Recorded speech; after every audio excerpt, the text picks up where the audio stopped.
నల్గొండ జిల్లా కంచనపల్లిలో నూతనంగా నిర్మించిన గ్రామ పంచాయతీ భవనాన్ని మంత్రి కోమటిరెడ్డి వెంకటరెడ్డి ప్రారంభించారు. తెలంగాణ ప్రజలందరికీ ఫ్రెండ్షిప్ డే శుభాకాంక్షలు తెలిపారు. కంచనపల్లి గ్రామానికి 16 కోట్ల వ్యయంతో పలు అభివృద్ధి కార్యక్రమాలు చేపట్టినట్లు మంత్రి స్పష్టం చేశారు. అలాగే దసరా నాటికి 11 కోట్లతో లిఫ్ట్ పనులు పూర్తి చేసి ప్రతి ఎకరాకు సాగునీరు అందించడమే లక్ష్యంగా ముందుకు వెళ్తున్నామన్నారు మంత్రి కోమటిరెడ్డి వెంకటరెడ్డి.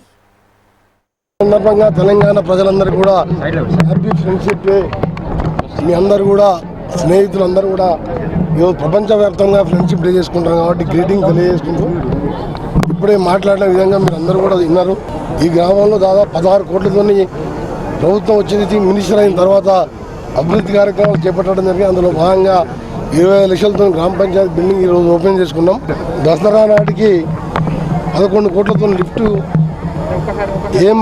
లిఫ్ట్ పెట్టించి కంచనపల్లి దీపకుంటతో పాటు రావణవేల ప్రాజెక్టు పనులు కూడా వేగంగా నడుస్తున్నాయి.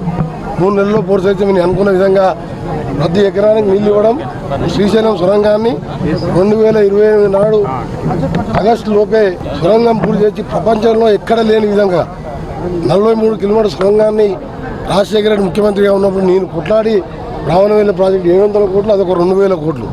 10 సంవత్సరాల ప్రభుత్వం పట్టించుకోకుంటే ఈరోజు మా ప్రభుత్వం వచ్చిన తర్వాత ఫుల్ స్పీడ్గా నడుస్తాయి. 28 నాటికి అన్ని కూడా సొరంగం పూర్తి చేస్తే ప్రపంచంలో 8వ